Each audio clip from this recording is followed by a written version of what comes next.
How many of you have heard about how many people have left the city of Detroit?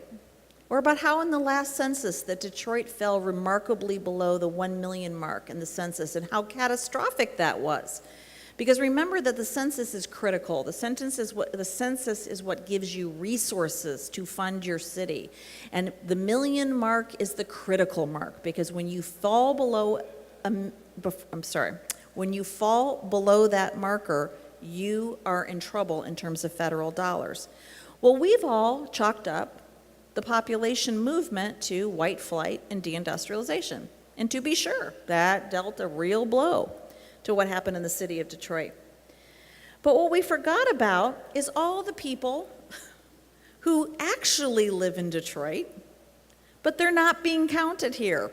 They are being counted in the upstate prisons. A conservative estimate was about 10,000, and I say very conservative because we can't actually really nail it down. Because of the cycling of people in prison and the recidivism rate, we actually don't have a clue how serious this is. That is to say, bodies that are being counted in other counties when in fact they are from Detroit.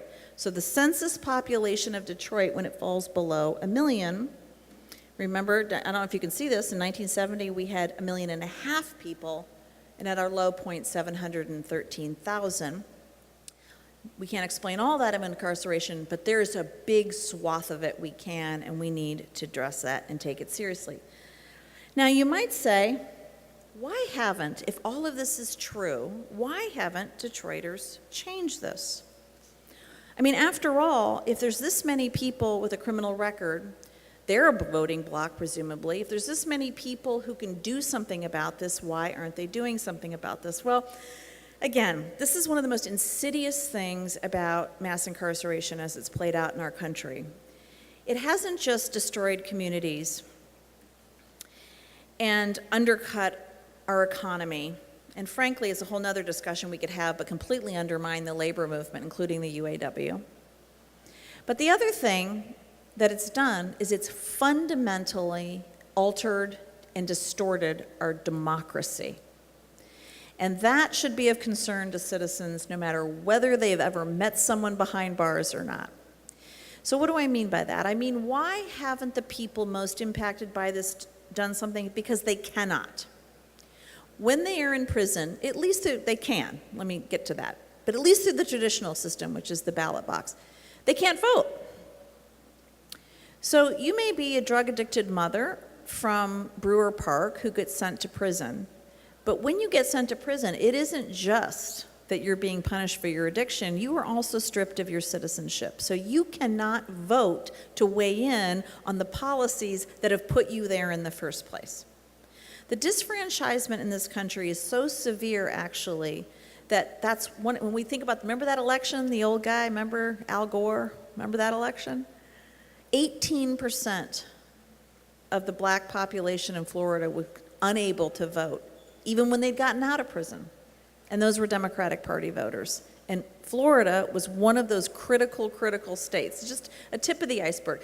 In fact, political scientists have argued very persuasively, I think, with the data, that felon disfranchisement, not to mention all the people who can't vote that are just inside, but just the people who are disenfranchised even when they're out, has shaped every senatorial election since 1972. So that's pretty mind-blowing when you think about it. But that's not really what I want to talk to you about. I want to go back to this question of the census. Remember I told you all those people that were moved up to Ionia and Jackson and Chippewa and all those places? Well, when they are locked up and they cannot vote and their bodies are being used for census population in those places, it actually increases the voting power of the people who live in those areas. They get to count those people not just for resource purposes, but they get to count them for apportionment purposes. So that literally means that when someone leaves the city, is arrested in the city of Detroit and brought up to Chippewa County, they not only lose their right to vote, but their bodies increase the voting power of the people who've built the prison and who lock them up. So this should remind you a little bit of something called the 3/5 clause, which is that someone can't vote, but their body is being used for the voting power of somebody else. Now, if you think that this is not important, about 13% of the county population in Chippewa would not exist if it weren't for counting prisoners that cannot vote and who actually do not live there. It's actually even more insidious than that. Because in fact, 4 Michigan Senate districts would not exist, 4, without what we call prison gerrymandering. And 5 Michigan House districts would not exist. They wouldn't meet the one voter rule, one person, one vote rule, without prisoners. Counting them, but they can't vote. So I want you to think about that for a minute, because it literally means that the very policies that have gutted the city of Detroit most are the same policies that the people in the city of Detroit can't vote on. Remember back that slide where I told you that 1 in 22 people are under correctional control on the east side of Detroit? So we can't fix it by the ballot box, or at least the people on the inside cannot. This despite the fact that we know that mass incarceration matters to Michigan, but it particularly matters to the city of Detroit. Now, the good news is that incarcerated folks and formerly incarcerated folks have other ways of weighing in on this question, through speaking out, through activism, through telling their stories. And in fact, we were on a moment before this last election, we were on the moment of some really serious criminal justice reform. And one of the reasons we were in that moment, and I was in D.C., I've done congressional testimony, it was a really interesting place to be in 2016 on the eve of the election, from 2012 to 2016, because there was formerly incarcerated people that were speaking up, their families were speaking up and saying, this is destroying cities like Detroit across the country, but particularly the city of Detroit. That moment, I fear, is in jeopardy. We can talk about that. We can talk about what happened yesterday, if you'd like, in Charlottesville. But this problem of incarceration is something that we, as voters, can fix. So the question is, why don't we fix it? And I'll just leave us with that. The short answer is because secretly, it may be ugly. The story I've told you is ugly. It's really ugly when you consider that children of incarcerated families suffer as high of rates of post-traumatic shock as children in war zones. And one of the reasons for that, I had this story told by a police officer. He was telling a friend of mine, you know, when we do a drug bust, we now know to bring a sheet. And she said, bring a sheet? Why do you got to bring a sheet? He said, because when we do these drug busts, you know, everybody always has a dog. And the first thing we have to do is shoot the dog. And the kids are crying and they're screaming and they're bleeding out. When the dog's bleeding out and it's so traumatic and it creates so much chaos, we now know we got to bring a sheet. So when I tell you about trauma, that's what I'm talking about. So we may not like that and we may not like the trauma, but so much of the American voting public has accepted this because, frankly, we think it works. It's kind of ugly, but you know what? The crime rate's gone down, let's be clear.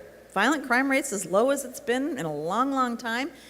And, you know, I'm a mom, and I got to tell you, like going to Times Square even, or going to downtown Detroit or whatever, it's like, you know, it feels good. Like, there's a Gap. There's a roller coaster, and look, there's a movie theater, and it just all feels so clean. And so the thing that we don't understand, though, is that we've just shoved that trauma somewhere else. So Times Square now is a roller coaster, and you can go to Toys R Us, and it's all, but all that trauma got shifted to Bed-Stuy. And in the city of Detroit, and I celebrate the fact that the city of Detroit's coming back, but we got to be mindful that we can't just shove that trauma to the east side of Detroit. And that when we're building housing, it's got to be housing for everybody. And if we tell developers that they've got to do 20% affordable housing, then they've got to do it. And they can't just put that housing over in Brewer Park. right? They can't just shove it to the margins. And we can't do that. We can't start demanding that until we start believing some facts that are really important, which is that this doesn't work. Mass incarceration not only doesn't work, it's got a 70% recidivism rate, it traumatizes families, it orphans children, we could just go on and on. It doesn't just not work, it actually has nothing to do with the crime rate. So one of the most staggering things, I was on a congressional team that studied this for 2 years, we looked at everything. One of the most staggering things, here's the crime rate in America since 1970, it goes like this. Up, down, up, down. And here's the incarceration rate. Psh. They're disaggregated, except for in one key degree, which is that in areas with very, very high concentration of incarceration, the violence rate actually goes up dramatically. Why should that surprise us? It shouldn't. Anyone ever hear about prohibition? The last time we outlawed something, the murder rate in Chicago at the height of Prohibition in 3 years went up 79%. When you make an economy illegal and there's no other alternative economies and nobody can get a job, what a surprise. The most heavily incarcerated communities are the most violent, not because they're inherently violent people, not because they couldn't be different people, but because of the drug war and mass incarceration. So once we figure this out, I think we actually can do it differently. I think there's a lot of models for doing it differently. And final words, the city of Detroit right now, some of you might have seen me, I've been on Channel 4 and CBS and all these talking about this, and maybe it's not the most popular thing to say. But this city can come back, it is coming back, it will come back, but it must not make the mistakes of 1967. And what was that? That was believing that you could have a prosperous city for only some of its residents, for its middle-class white people. And the fact that we associate the Detroit coming back with white folks is a problem already. Because this city can't come back for real and can't be a stable city until it's rebuilt for all of the people who live in it. And that's the lesson of 67, and that's why when you get it wrong, as we've done for the last 40 years, it's really time, I think, for us to talk about how to get it right. So thank you.